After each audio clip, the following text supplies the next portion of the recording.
আজকের এই ভিডিওটি হলো আপনাদের অজান্তে যদি কোনো কিছু পোকামাকড় কামড় দিয়ে থাকে, তার কারণে যদি আপনাদের সর্ব শরীরে যদি ব্যথা বিষ বা জ্বালা যন্ত্রণা সৃষ্টি হয়, তাহলে আপনারা প্রথমে ভালো একটি কাঁসার থালা নিয়ে ভালো করে ধুয়ে পরিষ্কার করে নিয়ে আজকের দেওয়া এই মন্ত্রটি 3 বার পাঠ করে 3টি কাঁসার থালায় ফু দিয়ে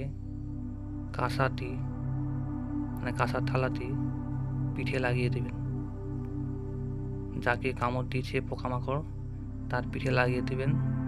তাহলে দেখবেন থালাটা আটকে যাবে পিঠের মধ্যে।